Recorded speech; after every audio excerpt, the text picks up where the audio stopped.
but the fact that he's not played at all in this series or by either of these teams is just kind of troubling because I feel like he's just so powerful in both top and jungle. Here's the Cho'Gath ban.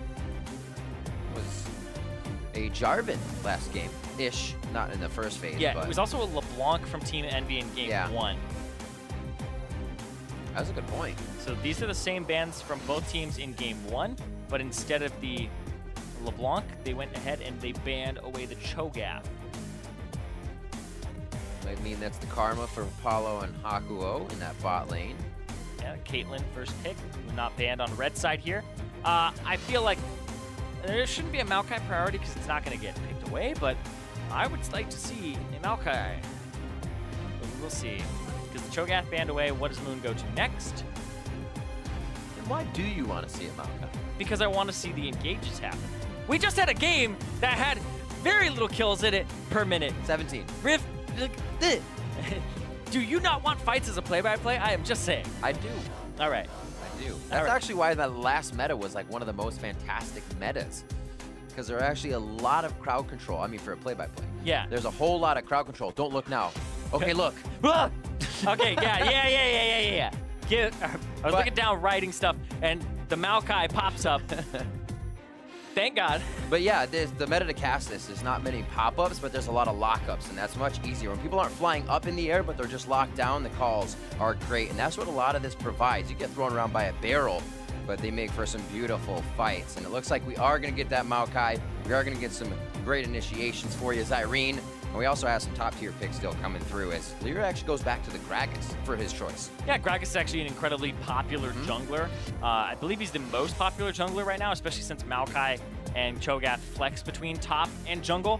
And the Morgana gets picked up here, even though I believe it was banned. Yeah, it was banned in game 2 up against Hakuho, but he loves these mage supports, right? Loves that Zyra, loves the Morgana, loves to make picks. On him. Ooh, FlyQuest. Get the late game card. Camille locked in for balls right away. What will they decide to go with? We did see yesterday a Poppy being played into it. Obviously kind of just the fun counter, but it worked really well. Yeah, you gotta ban Rivington. You may have to ban Jace up against Seraph. But the Rivington is pretty much the one that comes to mind against the Camille. There's a decent amount of things that counter her. They aren't exactly meta. I don't see if Seraph is able to pull something out. Teemo. Yeah. So it's all right, you know? I don't feel like it's crazy, but... Oh, Teemo's crazy.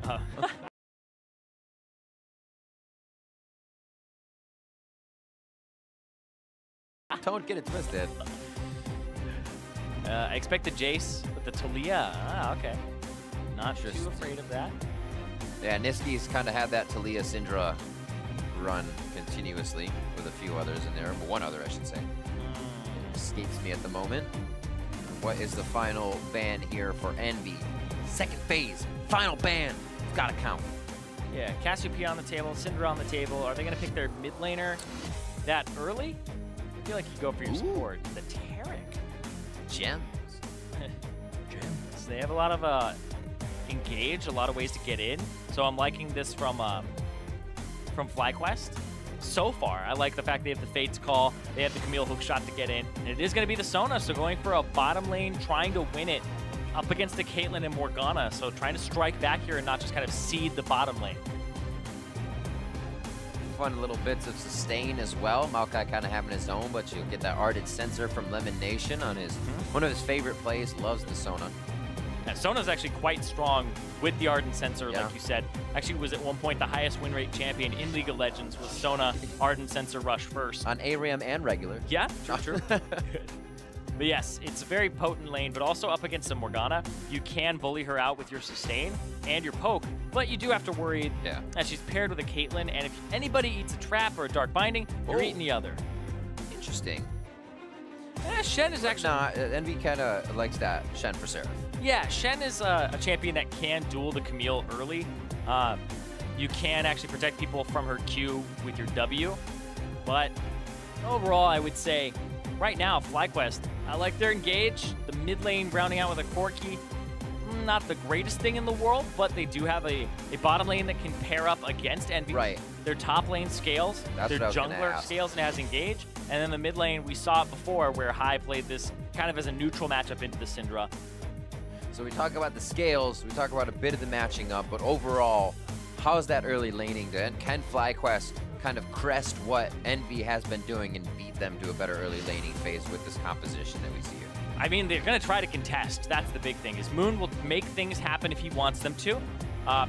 Balls has ways to engage. Moon has ways to engage. Turtle has ways to engage. Lemonnation has ways to pick, right? Like, there's just a lot of ways to start fights here for FlyQuest. And the last game felt like they didn't have enough, and they weren't really happy with that. So now we're going to see if FlyQuest can get some engages, not get bled out like they did in the first game, but it's a completely different look for Envy. It's not the same type of early game domination in terms of their champion cycle across the board.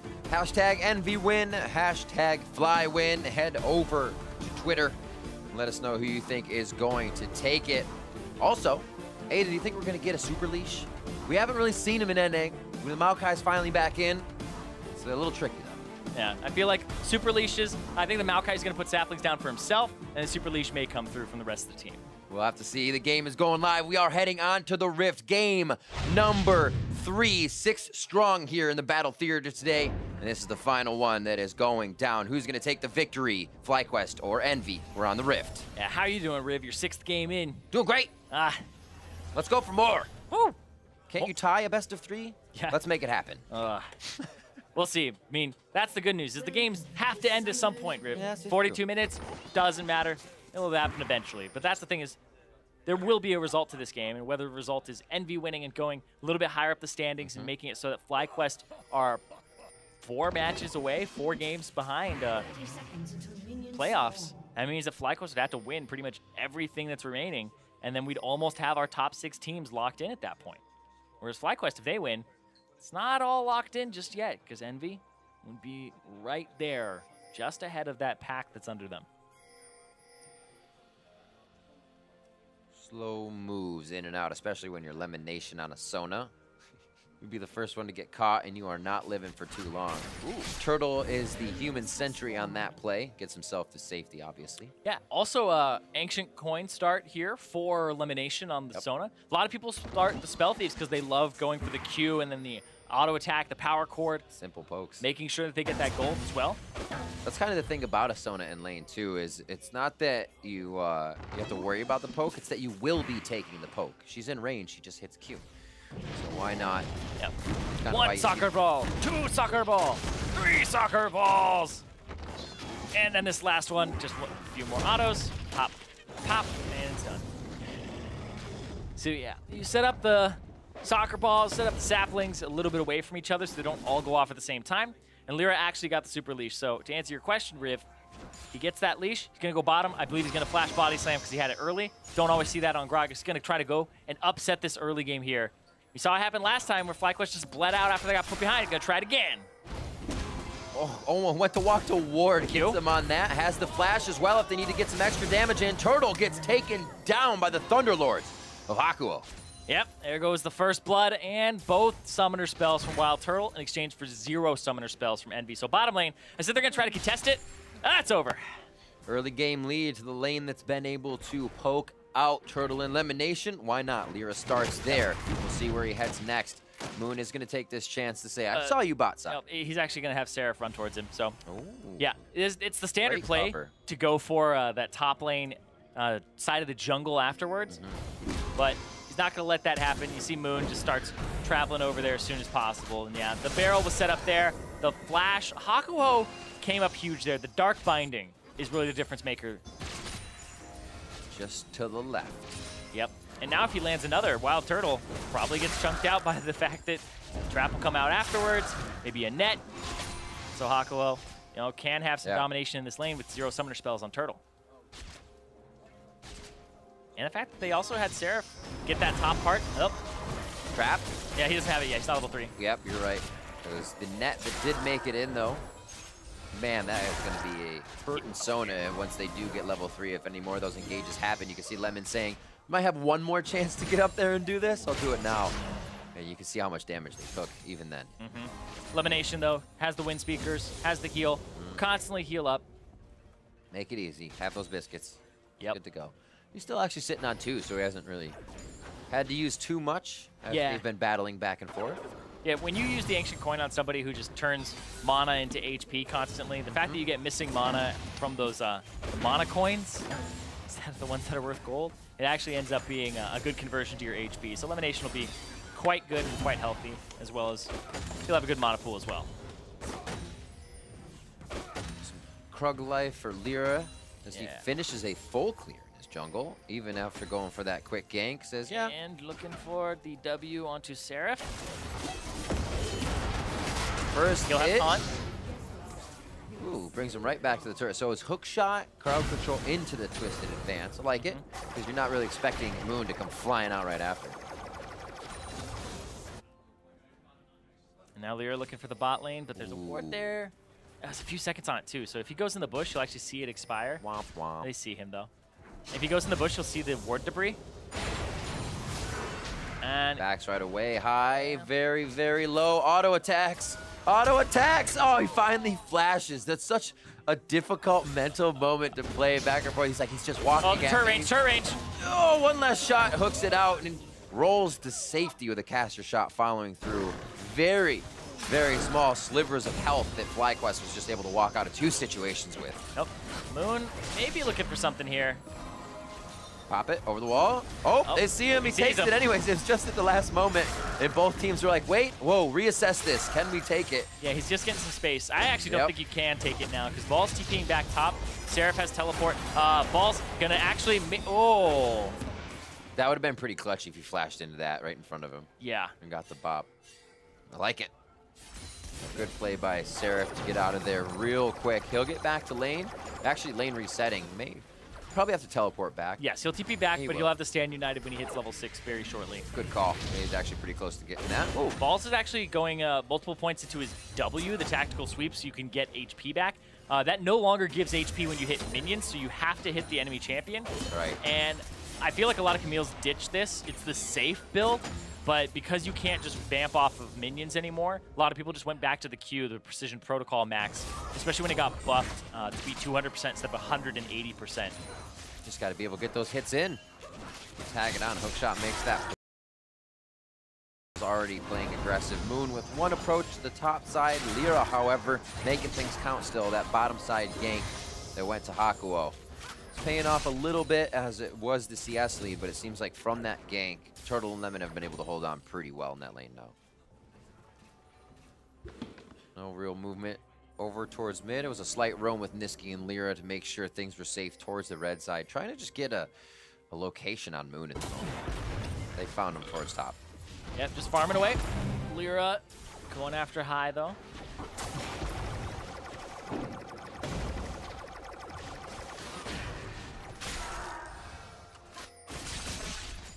This bottom lane just, as soon as they saw LirA mid, it's like, time to shove, time to get out of here.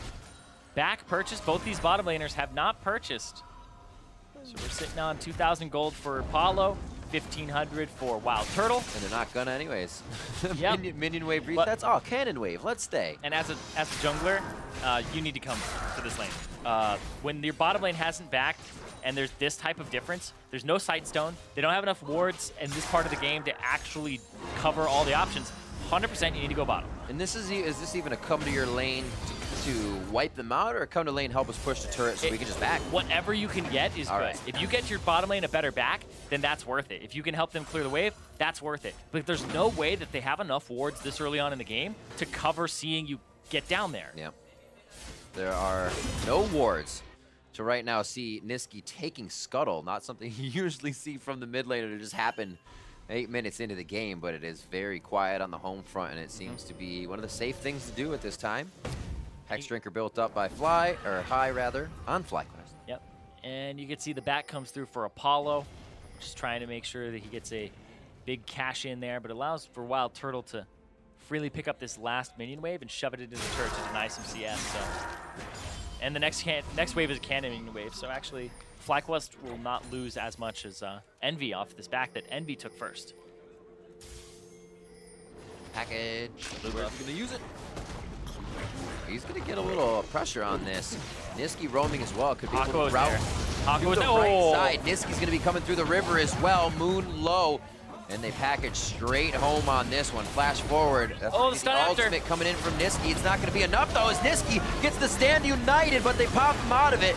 And now Seraph is going to possibly be going down. He throws his own shield on as he gets back to safety. Hakuho and LirA doing some work to trade back another kill, as LirA is now 1-0-1 with his first of the game. And this ended up being the plan. Instead of people coming to bottom, bottom's going to come to them. So Hakuho takes the back as a better backtimer to roam, and he goes to the top side when something happens on the invade that FlyQuest went for first. Honestly, almost helped Seraph that he got bopped out of Stand United. He was able to move quicker than the channel time and get back to doing things for his team. A very interesting interaction between that fight. And now the minions in the mid getting cleared out. Balls is going to be able to clear out top side. Yeah, but another early game loss for FlyQuest here. Seraph double taunts off of the flash. Gets bopped away there. And Nisqy, this actually is played incredibly well. Goes for the Q after, and then, whoa, Moon turned around to try and maybe throw a sapling, but then the W there from Nisqy, he went a little too far forward. He gets killed by Balls afterwards, and then Balls not able to actually do much there. And that's the beef I kind of have with the W max on Camille, because as soon as you get into a team fight, the precision protocol cooldown isn't as low. You don't get to Q as often. You don't get auto attack resets. You don't get to actually do as much damage. And a lot of your damage is loaded into that W, which is such a long cooldown. Yeah. It's just for sustain. And when you get in these skirmishes, you're actually pretty useless. Sometimes it feels bad to, well, you're obviously killing the target, but no, you're using that sweep on one person, trying to get that main damage instead of it being a Q and then you sweeping the team. Exactly. It's a 10%, it's like a 10-second cooldown. It's a percentage of their HP, and it heals you. But if they're actually like right up in your face, they take like a very low base damage, like 150 from an ability. So it's pretty low, and you really want the precision protocol because it gives you utility as well, because you move around faster after every hit. So that's where that W max comes up a little short in those skirmishes that they were having. Relentless on this bot side. Maokai ulti. Just clearing the pitch. Safe play for everybody. And they get back up towards the mid lane. High roaming slowly away from certain death here between LirA and Nisqy. And it looks like they organize back into the laning phase. Apollo and Hakuho having another good game, 112-91. Look at Hakuho. He's like below half HP, chilling for a dark binding. So subtle. I love it. They have the Fog of War. They're going to play it all the time down there. I mean, you get either WildTurtle Lemonnation at this point. It's going to hurt. But the Fate's Call does make it a bit trickier. Mid lane, however, dash forward from high to try and push Nisqy off and kind of bluff the damage that could have been coming out from behind him. Maybe he wasn't bluffing. A slight roam from Balls from the top side. That just seemed to be for scuttle control. Hakuho back in position, looking for the Dark Binding as he's going to walk out on this one. I don't know if there's a fight. No Fate's Call pulled. Things are all calm here, or down here on the bot lane. LirA is also here, and so is Moon, but Moon's going to root him, and there's TP as well as Stand United. I think we're calm on the bot lane. Yeah, there you go. Camille going to call it off, get a CS advantage on top. So Balls is actually a bit ahead, and we'll see what happens. I feel like if you're Seraph, you have to get something back here, and they're going to keep going. Right against the wall, what's the focus? They only get through Lemonnation. Fate's Call comes out. Like I said, it's going to be tricky, but the resources they pulled down here had two objectives. Kills, but mainly that turret, and they are going to get what they came for. Yep, Seraph still has teleport, so he can get back to that top side and not lose his own turret to the Camille. But it's going to leave high to the mid lane to get some CS, but overall, that turret going down is a big deal. This was a bottom lane that they had ganked very early on and given an advantage to the Caitlyn Morgana so that the Kalista and the Sona really couldn't get off the ground early. So WildTurtle's been struggling. But LirA definitely had better early game moves in this game than he did in game one. I like that by Seraph. Knowing his Sunfire Cape would tick the melees too hard, he kept pulling to the right so he'd get that perfect farm at the turret. The mechanics, so good. Whether or not he did it, I liked it.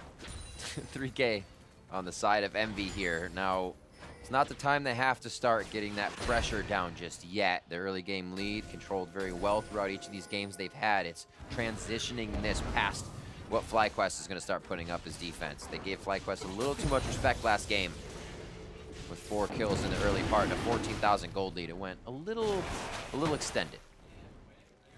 Dragon's going to be just touched up for the moment, but this is forward control and to see if FlyQuest actually reacts. See what happens. Oh, they react. Going after Niski here. He doesn't have vision inside that bush, so. Oh, whoa, oh. All right, High. Flexing a little bit. Yeah, here comes the Maokai ulti. Nature's Grasp is perfect for an engage like that if it's going to be the weak guy on the front line. And now LirA finds himself in a bad spot, quickly flashing the crescendo. Sounded great, but doesn't come up with any plays. And so there's a lot of engage tools, like I said, champion select for FlyQuest. So they have the option to pull the trigger. They do. They'll get the Ocean Drake for it. So they get something instead of just bleeding out. They could have had more. LirA put Moon in pretty much perfect position to contest. And we'll see Ren smite now. All right, only need one of them. Very big. Yeah, and now you have to go clear that mid wave. High is going to be the one to do so. Seraph answering back to top. They're going to see High is quite low on mana here. Yeah, red buff. They're going to go for red buff here since it just came up. If the Camille collapses, then it becomes a bit of an issue with Stand United almost being off the cooldown. But they're not healthy enough to really kind of contest here. High doesn't have the mana, and that's going to be Apollo picking up a very early red buff for himself for 15 minutes. Hands off to the ADC. Looks like they know with the back, or there's a ping at least from Seraph, they're going to start cruising towards the top side, Yep. clear this out with the Peacemaker, and get this wave pushed. It's that lane swap time. So they got that bottom turret with your winning bottom lane. Just go ahead and push it out, give them that CS, put the Shen on the bottom side of the map, and play for Rift Herald soon. Triforce. Balls heads back to lane. A good spike for him. Yep. I feel like Camille doesn't really become much of a fantastic champion until she has Trinity Force and then Titanic Hydra. It's kind of like the other breaking point for her as soon as she has maxed Q and E. And that's another thing that I don't really like about the max W first is that it delays you maxing your E. Yeah. Delays you maxing both your hookshot and Q, which are your primary combat abilities. And it's surprising that he put 5 points into the W because he had a bit of a lead. I would expect him to transition a little bit earlier, but he was a champion that we aren't seeing too much of in kind of the middle of the season. It's kind of come back up now after it got a slight buff. He's ready to kind of factor in the clear that Seraph is just going to keep hitting at him. The Sunfire Cape will push a bit, so he can sweep kick back and then hopefully provide the damage for the team.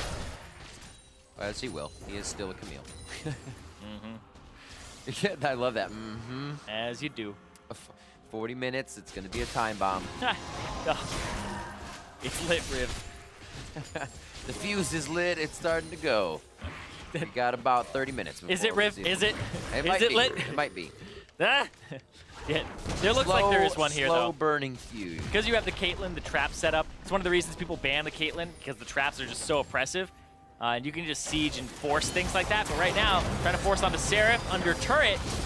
High actually got aggro there. Very close to going down. At least one more shot's going to be necessary, but the hits come in. Balls on the top side finally finds a bit with the help from High. Yep. Balls ends up getting that kill for himself, but that's going to be Rift Herald and that top turret traded for that bottom turret, you would think. But no, Niski's actually going to defend the bottom turret.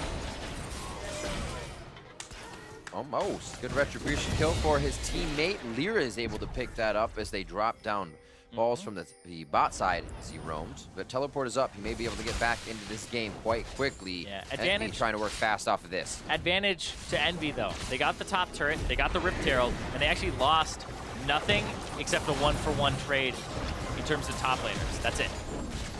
And they get a turret in mid with Rift Herald, so that's 2 turrets. Let's see what LirA does here. Ooh. There's a heck of a lot of crowd control going around. LirA's trying to find the target that would be the best priority for the team. Stand United helps him a little bit. Remember, that's not a turret. That's Shelly. And that's going to be helping them take a few more out. And they're just going to try to optimize here.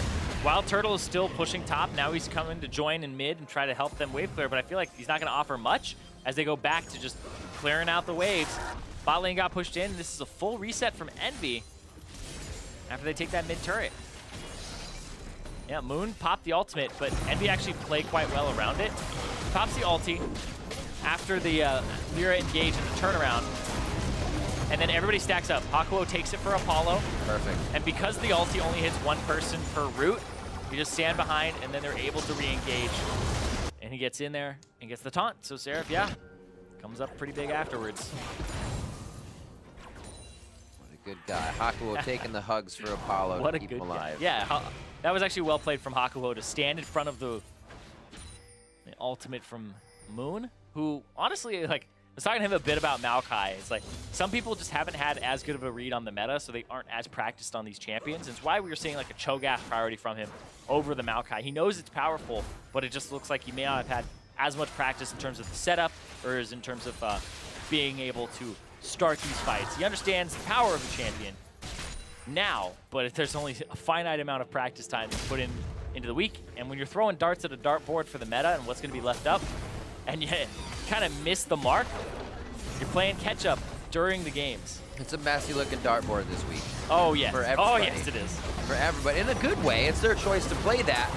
But we are getting a lot of different picks and unique ones coming in. This fight, however, not unique to Envy's early game. They're trying to get more kills here at the start, and they are able to drop one more time ball. Oh, they want to kill Seraph so bad. Also take down high. Seraph stays alive. He's just stacking armor. Yep. It's going to be very hard to kill, even if you try to the fight. Wait, Lemonnation, he gets flown back to his auto attack range, tries to use the crescendo immediately as they go for Hakuho. He flashes out. Do they all live? Does Apollo pick up a kill for himself? The teleport now coming in for Seraph. He's going to get back to lane. Apollo flashes to safety. The Ren comes in. That's the kill for Seraph. May be able to clean up another one, but it is Moon tanking the turret, so they get out. I don't think they're going to get away, though. Here comes Niski. Wait, they're pinging all the way down. Yep. It's going to be LirA near the second tier turret if they make it that far. Double scatter the week. They're going to be able to drop Moon, and Lemonnation thinks he's safe, but here comes LirA to take him out. Yep. What is going on this game, Riv? I wish you could tell. Could you tell me? That just happened. All right. Baron on the table. I don't think they'll do it, though. 20 seconds on Moon. They'd have to all regroup right now, and they don't have Apollo, that consistent damage dealer. Just take care of the waves. So, Envy, now we're looking at a 6,000 gold lead for them. 20 minutes in. It's the Skirmishes. FlyQuest tried to take Skirmishes constantly. They did it during the middle of the split when I was casting them really early on, and it was biting them. They try to go for it here. Seraph avoids so much damage, and like I said, you can avoid the true damage from Camille there with the Spirit's Refuge on Seraph. Then he gets the taunt. They finish him there, and there's just so much peel. High gets picked up here as well, and there's a Ninja Tabi plus Bramble Vest, so he's reflecting a lot of damage simultaneously. And this,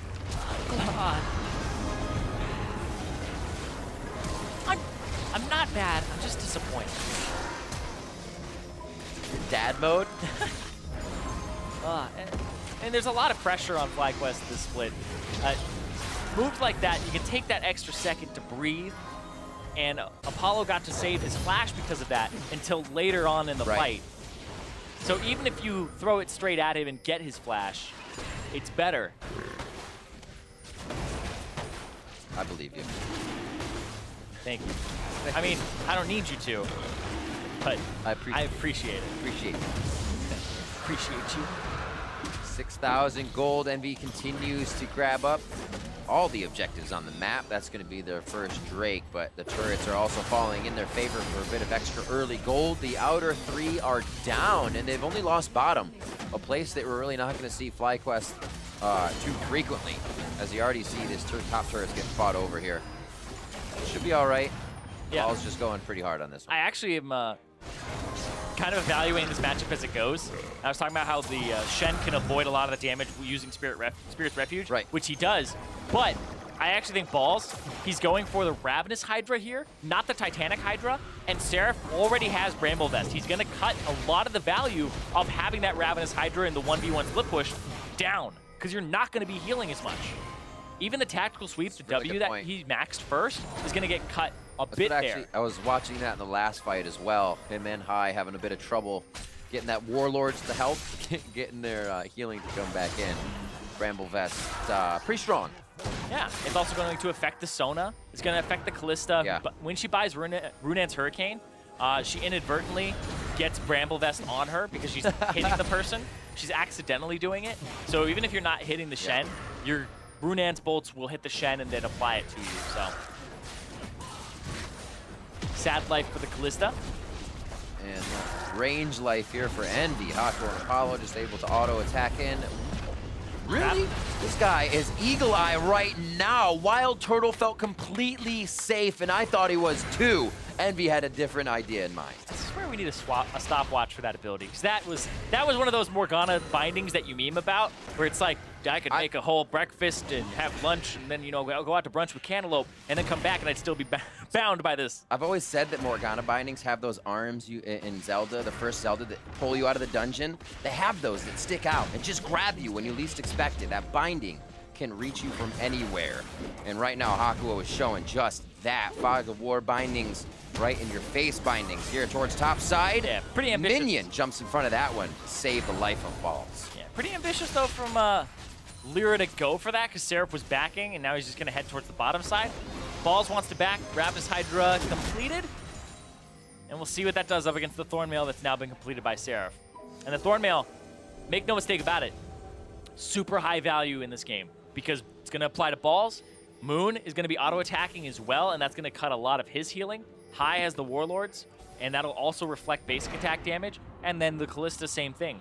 So, I definitely think that's the purchase to have here as a tank. So Seraph is actually itemizing quite well. Bring in the Sting without really having an offensive item. It's one way to do it. Yeah, and some also, really cool stuff in the game. It's funny because like some of the Shens go for Tiamat or Titanic Hydra for the damage. Yeah, a little bit. He went for both Sunfire Cape and Thornmail. So if you stand in a minion wave, you actually reflect a lot of the damage and burn the minions down. So he does have a decent amount of wave clear if he just stands in the minions and takes aggro. So that Randuin's for LirA. Going to be quite helpful with his Ward's Mail out, shut down WildTurtle a little bit, slow him down in his role. Everything is going to be working against these ADs. Bloop, bloop, bloop. I think I just got a Morse code method. Send help?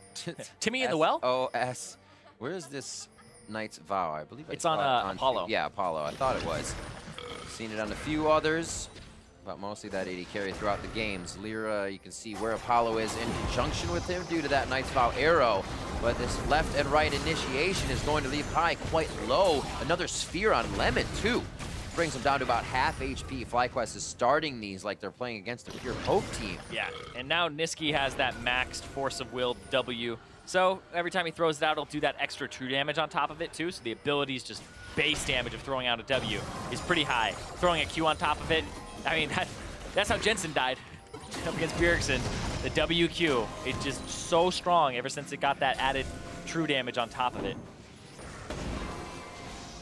Jockeying for position. Balls with a bit of a route down towards mid lane, but he could also be pushed off here if Envy decides to bring all members. Seems like they're going to go quite fast at that once they have the coordination too. And bot lane's being slowly pushed by Seraph, so biding their time. They're waiting for that engage where they can pop somebody back with a flask. Yep. They're chasing him, though. I mean, this is like around the world. Oh, what a flash catch in. Seraph able to hit him on the taunt, but still blasted back. So Balls has some room to play with. Gonna maybe try to hookshot past them. He's got a W back here. Saw that binding. Oh! Hakuho Turtle goes down. The headshots and lockups coming in from Apollo and the rest of the team. Where you going? Flashes forward with the headshot. Goes for the hit. It wears off. Just in time for the kill. Almost had enough with that shield. And now it's going to be Balls falling once again in a 2v1 situation. Possible binding from Hakuho if he throws it over to his left side. They dodge out. I should say Balls dodges out. I mean, but I don't know where he's going to go on exactly. He's going to have to pull something tricky here. Didn't run by Niski. He's going to go by the turret. I mean, no hook shot after that. Yeah. Whee. Into the darkness. Apollo, your turn. All right. Guard every exit. Where he at? He's got to go top right, left, bounce over. Can they find him before we do? Wait, does that make sense? No, I'm just kidding. Ah, they know. They're like process of elimination. We found him. All right, all right. Great. All right, No, like, LirA, forget it. LirA's turn. Let's go. LirA, get in there. No. Back? He's gonna wait. When he walks over the ward, LirA may go for him. No, they gave up. I no. think, oh, wait. Yes. Give me what we want. They're picking it. 4, 2, 1. Oh. Mission impossible. Great job by Balls getting out of that one alive. Also, just pulling Seraph and the team around the map for so long, they don't really lose too much control. Yeah, well, a little bit of chaos. Meanwhile, I actually have to say, that was a 2v4 in mid lane, right? We had seen Seraph, LirA, and Hakuho chasing one person. This is a 2v4. engage happens. Niski flashes to the side. Perfect. Ooh. Oh my god. That was disgusting. That was so disgusting. That was an incredible outplay between Apollo and Niski, and they trade 2 for 0 in a 2v4. Those are the carries of Envy that have been doing so much work for them this split. When Niski came in, Apollo has been firing on all cylinders pretty much the entire split. Even in their losses, he's still not like one of the guys who's costing them games, and he's able to get a level advantage. The team is playing around him a little bit more, and he's definitely shown a lot of improvement this split. Good old Wiz. And that was right there. He's playing aggressive, right?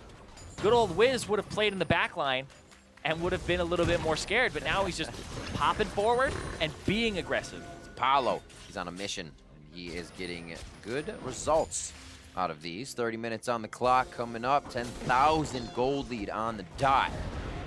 5-1 in turrets. They aren't really ready to be pushed. So this may look like a fight from Envy if they try to they're looking for Apollo. United immediately coming in, just missing the backside of Camille. They're going to still have to chase out. And it looks like they slow LirA down on this. LirA's going to try to flank. He has Body Slam Flash and he has Cask. It's back Lemonnation. They get the tank though. Moon's going to take a while to go down. They decide to hold most of Niski's abilities as well. Yeah, buying time. Buying time for balls to push bottom. And once again, we're back at 10K gold lead, and FlyQuest are just trying to stall. So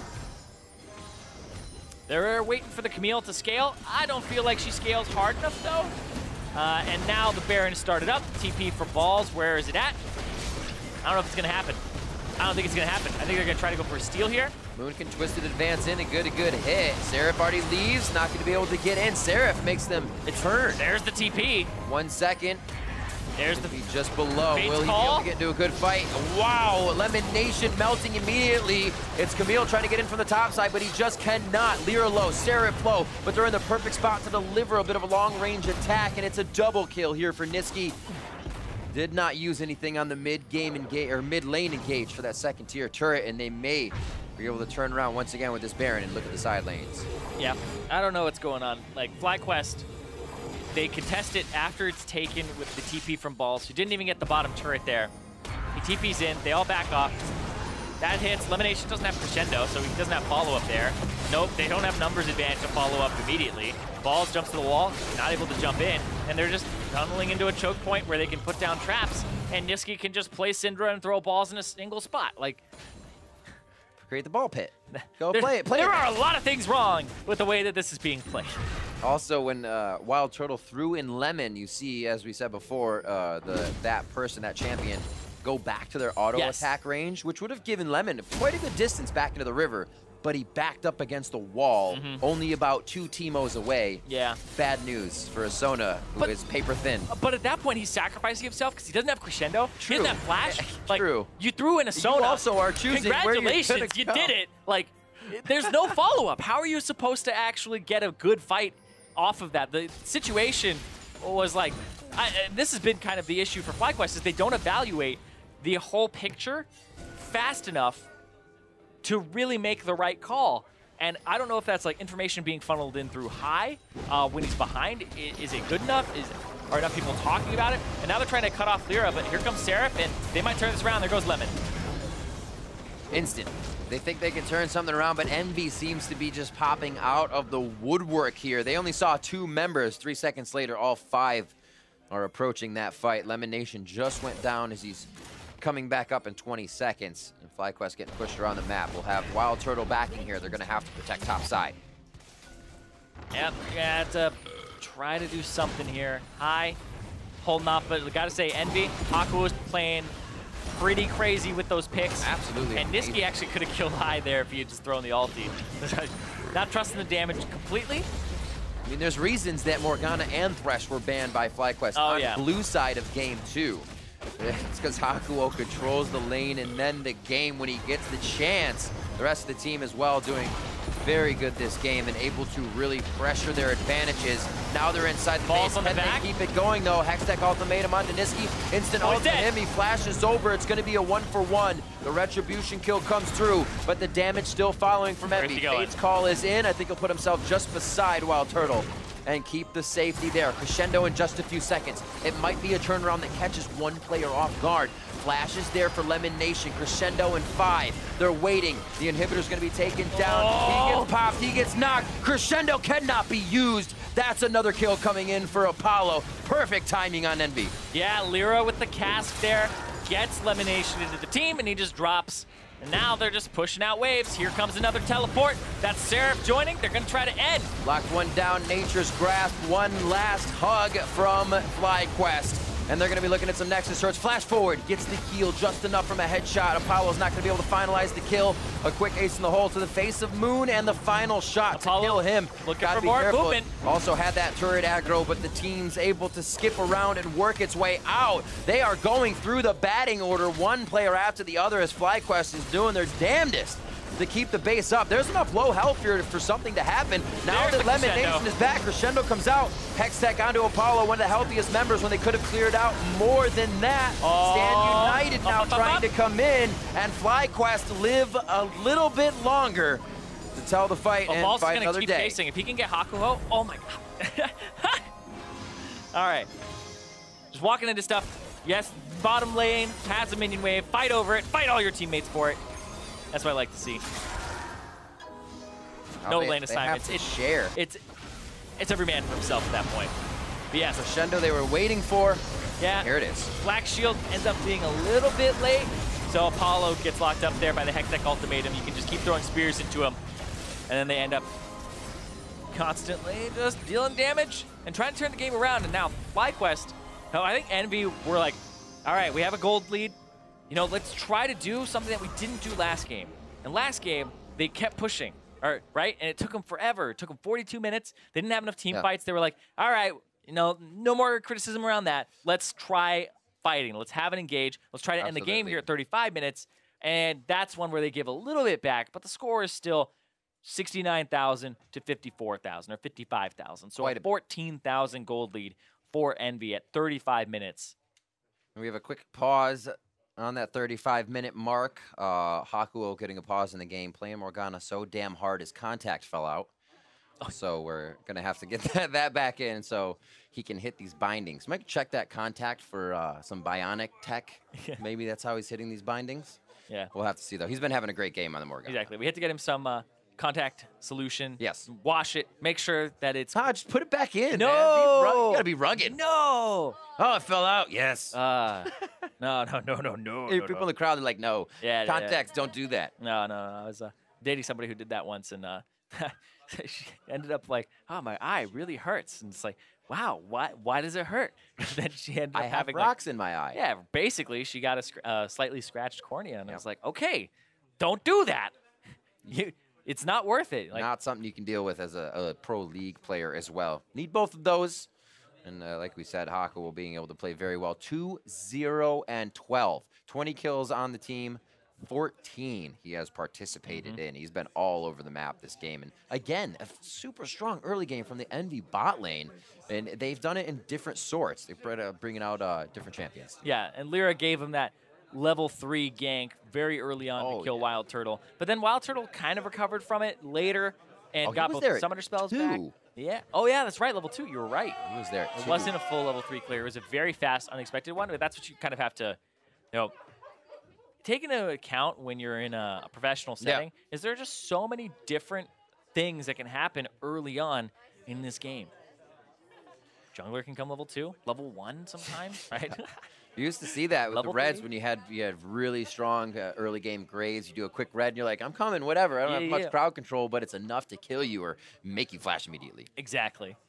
And chase them down, and now we'll see. Contact in. Yep. Bionic Morgana Q's ready to go.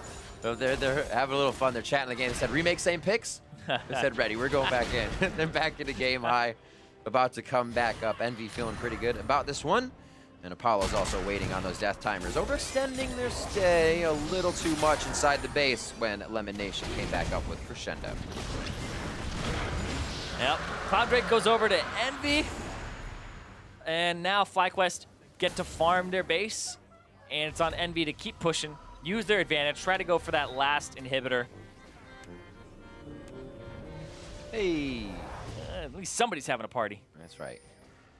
Is it a Jenga party? I gotta know. You're not invited. Still quite a bit of Drakes in this game. We have 2 games in a row with 3 Ocean Drakes. Unprecedented. But yeah, 3rd Drake Cloud going over to Envy. Elder Drake still ways away here as we just saw that going down. But a minute and a half onto Baron. Not even really necessary for Envy here with the kind of power they've been putting down on the map. So they might just decide to walk it in until FlyQuest has to deal with super minions in every lane before they even walk towards Baron. Yeah, can't really look at it at all. And now they're in that position where they're playing on the back foot. How much do they scale? We did see Niski. It was hard for him to hold up against the dive from balls. And so maybe they'll take that into account and peel for him a little bit more. But we'll see. This is the Caitlyn putting down the traps. No fuzzy cuffs today. Oh. Stopped it. Good Kevlar on the side of FlyQuest. That's a big free for them in Moon. Nature's Grasp just saying we need some breathing room to clear out what's happening in mid lane. They had to get WildTurtle over there. One last shot, though, coming in. It's all a futile attempt here as FlyQuest tries to save the last of their base. Yeah, and this is going to be one of those games where you go, man, Maokai looks really weak because they're just playing around. Yeah, why did you want him so bad? I know, right? Like, oh, he's obviously underpowered. But the Nature's Grasp, the ultimate, they're just playing around it really well. Also, he's 3 levels down. Like, Moon has been struggling pretty much the entire game. And he doesn't have really any armor, no Ninja Tabis.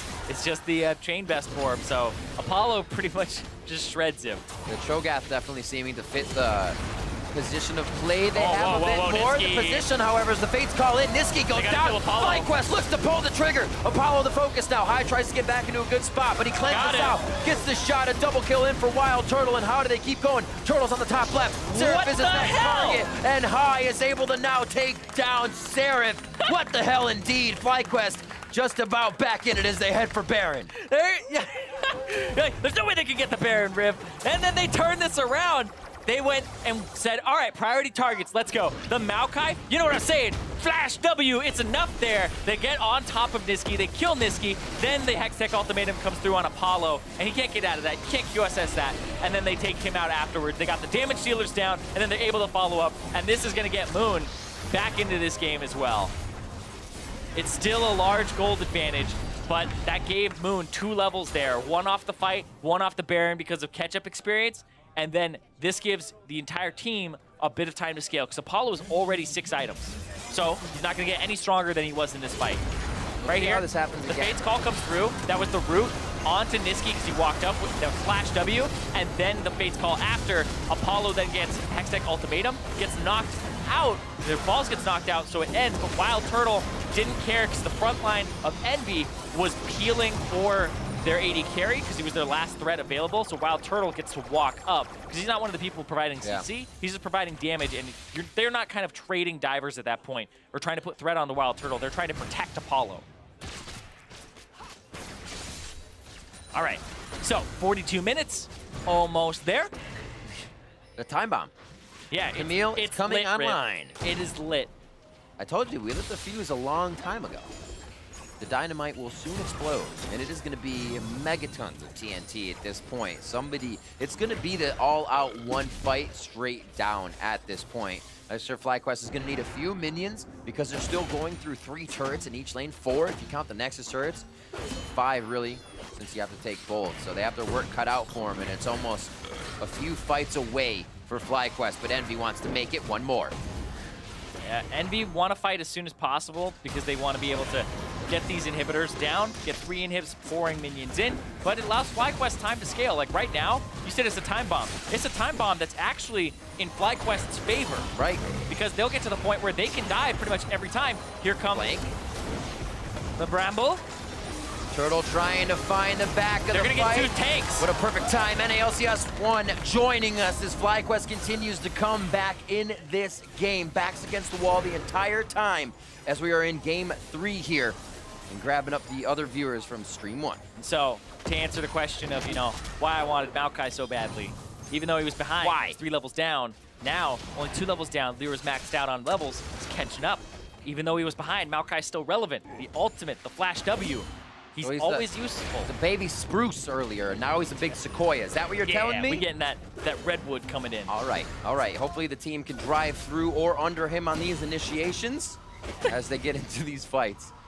Still waiting for the Elder Drake. It's going to be big. 30 seconds. That has to be stopped by FlyQuest because it puts so much power in the hands of Envy. Yeah, but lucky for them, FlyQuest, they have that Baron buff for 50 seconds more. They'll shove the waves out, and their bottom inhibitor is about to respawn. So they're actually very close to having all of their inhibitors back up, so they could contest it. And we'll check summoner spells real quick. Niski has flash, so that everybody pretty much has their summoner spells. It's only Moon who's really lacking that flash here that's super important. He's got 25 seconds on that. You want to have that flash up as Moon so you can flash onto Niski again. This is on Hakuho to black shield the right person. Make sure they don't get CC'd. Niski now has Banshee's Veil. High, making sure he doesn't get caught there. Blows the cleanse and the Valkyrie. Slowly playing this one now, at least waiting for that Valkyrie to come back up. Great traps coming in from Apollo. Does fly. Get caught here. Balls gets knocked back. Remember, it's all of this used for the GA. Nature's Grasp is going to lock down the team, but does that mean FlyQuest can get to the back line? Niski and Apollo are in a perfect spot as the locker of the Iron Solari keeps them healthy. They're trying to chip away at the tank wall, though. Can they find the back line? FlyQuest rerouting, trying to find a way back in, but they throw each other into the frying pan. Hakuho trying to lock him down. Balls is getting on to Apollo, but it just won't work. The mission in favor of EnVyUs getting one last shot. The ace locking him down. And it looks like Envy's headed for the Nexus. Envy says, not today. No comeback for FlyQuest here. And Envy are going to walk this one in and take a 2-1 victory over FlyQuest. Usually a little bit longer than they wanted, but always building better on that early game advantage to find the late game a little bit sooner. Envy coming up with another win and helping themselves oh so much as they look for a playoff spot at the end of the season. Envy take down FlyQuest 2-1. And now they put a 4-match distance. Yeah, that's what you can do. You can laugh that one off. Instant laughter. They put a 4-match distance now, putting themselves at 8-6. FlyQuest at 4-10, being the 7th place team. But Envy still have that playoff spot almost locked in for themselves. But the rest of their schedule, it's not a pretty match, but the rest of their schedule, it doesn't get any easier. They play 4 teams that are in playoffs, or in those playoff positions right now. Tough stuff in an ever-changing meta. We saw a heck of a lot of things throughout this, even in our first game of the day here on NA LCS 2. But Envy able to come up with another strong win. Huge power coming out of that bot lane continuously, and Hakuho just on fire this game with the bindings left and right, setting up the team in multiple situations. Yeah, Hakuho did a really good job of those early bindings. He helped out a ton on that level 1 and was able to help push the momentum of the game. But that last fight, that final fight, is one that I'm like, that looked like it was a situation where FlyQuest wanted to play it slowly and balls got caught. Do you want to see it again? I do want to see it again. Okay, let's see the final fight one more time. Yeah, High actually wants to back because his package is up here. So if he backs, he comes in with more fight power. Balls gets caught, but not over the wall. That's the big thing there, is he actually has to blow his flash very early on, and the rest of the team comes to reinforce. High doesn't get to use his Baron and Power Recall. They try to guard the Guardian Angel, and there, the crescendo doesn't hit Apollo or Niski. Yeah. Moon flashes in after his W and his R are used, or flashes out afterwards. So he tried to advance, but he's not onto Apollo. He's not onto Niski. They both get protected. And the power of FlyQuest's comp was that they were able to dive onto Apollo or Niski and put a ton of threat on them. And that didn't get to happen in this last fight. And that actually may have been a FlyQuest victory if they had played it slower and Balls wasn't able to get caught there.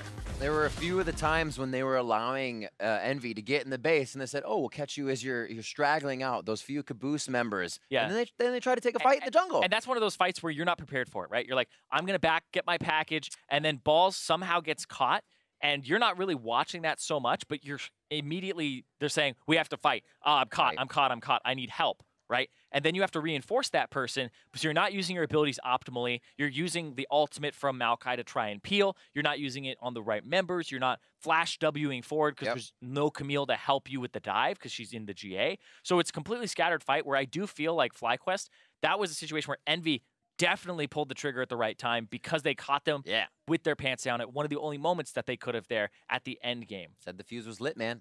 Finally got to the end there. Blew up finally. Blew up You're not a liar. You're not a liar. So for a first-hand account on that series, let's hear from D-Gun and EnVyUs mid laner. Thank you very much, Riv and Zirene. I am joined by Nisqy. Now, Nisqy, that was a pretty hard-fought series here, but how did you guys bounce back from the loss from Team Liquid in this match against FlyQuest?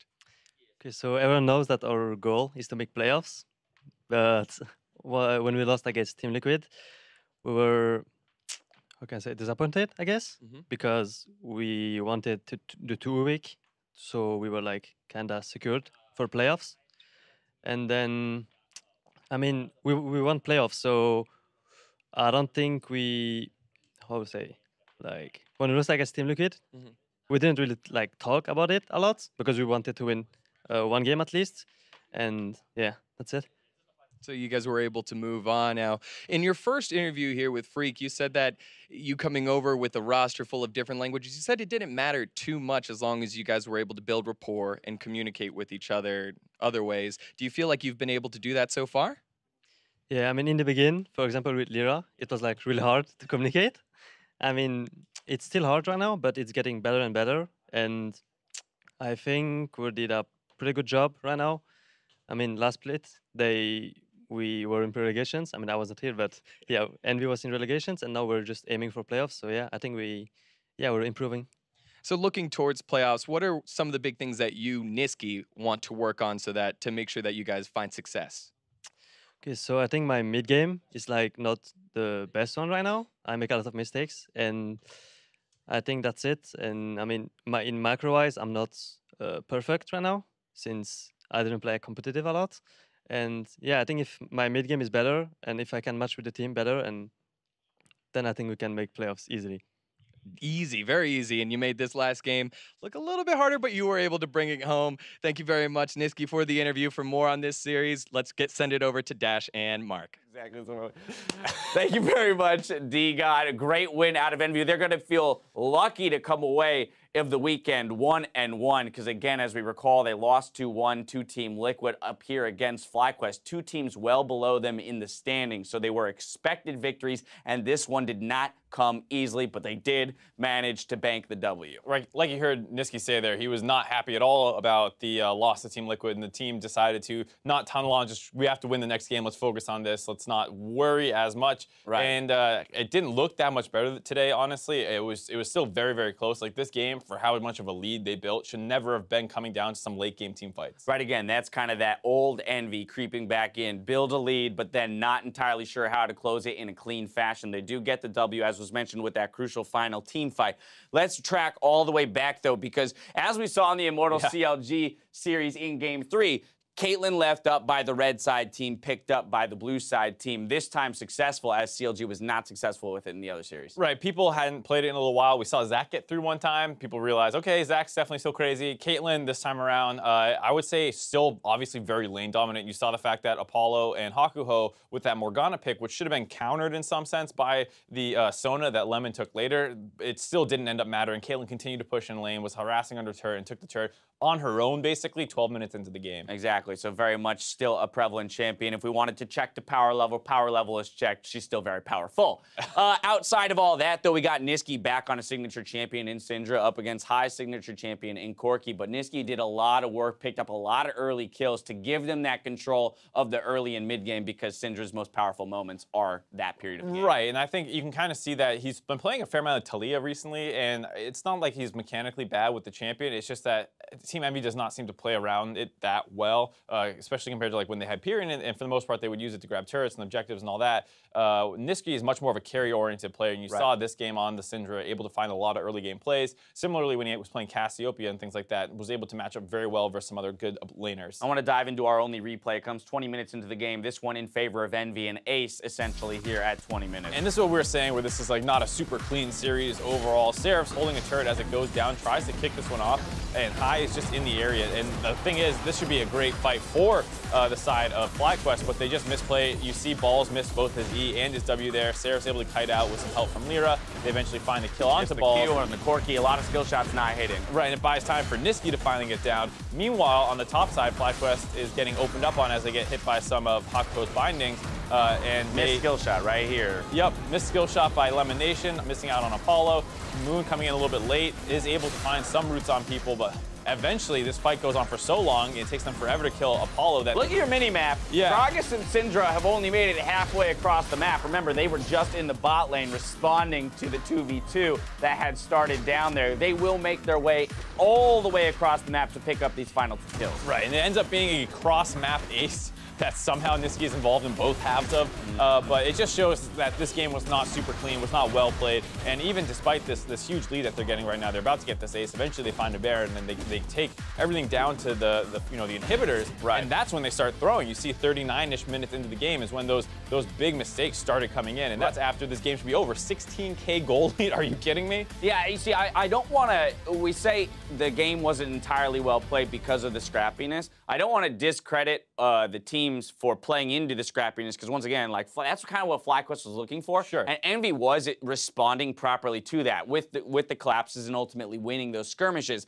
But that's the point where I start to say, okay, this game wasn't played incredibly well, because you built yourself a 16.6K lead, and how are you throwing that? Right, and then like you said, similarly, this was off of FlyQuest pressure. They tried to dive the bot lane as they took the turret, flub that one, try and dive the top side, flub that one, and you know, Envy obviously plays those situations better, but once again, it's coming at the mistakes of FlyQuest. Yeah, very much so. Player of the game going to go to Hakuho on that Morgana for lots of crucial binds, highest kill participation, so just being in the right place at the right time in a very skirmish-heavy game. Right, well, excellent support player. We've been talking a lot about Ole just previously in the other stream, and being one of the most aggressive support players and one of the best. I think Hakuho kind of plays a different role where he's a lot more controlled and it's a lot more setup plays that is not quite, I'm going to go get these kills, but this is the right thing to be doing, and he plays the game very cerebrally. A top-tier support in NA in his own right. Now, as we close out our weekend, let's go ahead and take a look at who stood out individually throughout our week of play. Alltech and Darshan stepped up for their teams by picking up 3 player of the games this weekend. Golden Glue and Cody Sun grabbed 2 each. Plus, Matt and Lemonnation each picked up their first POG of the split. If we go ahead and look at the split-wide standings, Bjergsen is still at the lead with 8 awards. Frog and LirA sneaky just 1 accolade behind him. Only 2 weeks left to go, so these for these players at the top of the table, right? They've really got to make their bid here in these coming weeks with maybe some stellar individual play. Of course, they should be more concerned with picking up the wins for the team. Right, I'm sure if you're asking these players, would you rather have your team finish highly in playoffs, or would you rather get the most player of the games? I think most people are going to go option 1. Yeah, absolutely. But if we turn to the team-wide standings, Immortals is now going to be crowned as our sole owner of first place at the end of week 7. We'll see how long that will last, though, as TSM and CLG are just a match behind them in second, while Cloud9, Team EnVy, and Team Dignitas all end the day tied for 4th. So as we get rid of our 3-way tie for 1st, we develop a 3-way tie for 4th. We'll be back again next week for more LCS action, though. It starts on Friday with Zig and Phoenix 1 versus Keith and Echo Fox, followed by Team Liquid looking to take down Immortals. Now, you joined the conversation on Twitter to call out the biggest plays of the weekend, and here are a few we thought deserved a second look, brought to you by Acer. First up, Nian loves a good 2v1 outplay, saying Darshan with the incredible surprise first blood, don't dive Fiora. Let's take a look. Darshan could be in a spot of bother. Flame gonna stun him already. Now I think Darshan knows too late. Pobaltic here can riposte, but the taunt's gonna be their first blood on the rush. No! Oh. Darshan able to take down Flame for first blood. Darshan can look to go top soon. Yeah, same. Gallery's top, I'm running top. Gallery's top, fuck. I'm gonna be here. Darshan got him. Nice. Oh, nice. You're fucking nuts. That's the type of outplay you want to see. Afrin was just watching the top lane 2v1. Yeah, he called it even before happening. He's like, you got him. That's easy. That's free brilliant. kill. Yeah. I love, we talked about the Fiora as that late game insurance policy against the multi-tank comp that Immortals had put together, and then he goes ahead and gets first blood. It's like, I'm not a late game insurance policy anymore. I'm an early game insurance policy. Right. I mean, you're a little concerned about the roams coming up topside, maybe shut you down. It's like, no. I'm off the ground. Not I'm ready anymore. to go. Here we go. Up next, we've got Lorlo, who hit the perfect Poppy ultimate in a tense Baron standoff versus Phoenix 1. Take a look at this one. Golden Glue can't get a look in. There's actually no vision right now. Golden Glue's trying to get his way in. Zig looks for the ultimate. Gonna try and lock down Golden Glue. Peeling a little low here, but Golden Glue, he's gonna shove them back through. Golden Glue still taking down, but he's kiting out as best he can. Lorlo gets in and knocks Pirean out of the fight. Pirean actually flashed into that, gets knocked out. Kog'Maw. Going Kog. Kog flashed. Nice. Really good job, guys. That's one of those ones where there's like, if you watch that play, there's so many individual outplays happening where Golden Glue also had a seismic shove on a body slamming Gragas to push him away from getting the chain CC off the Maokai, as well as obviously that LirA ultimate out on the Jace. So overall, that's just one of those beautiful fights to rewatch a couple times. Right, but you saw how low Golden Glue was from a health perspective, and if that Jace doesn't get knocked out, perhaps Golden Glue goes down. Oh, yeah. He was putting in a lot of DPS from the side there, so fantastic heads-up play from LirA. Finally, we heard from young League fan Liquid Dominate, who has a real challenge for our stats team concerning Bjergsen's milestone today, saying every time a player hits 1K kills, I wonder how many of them they got on me.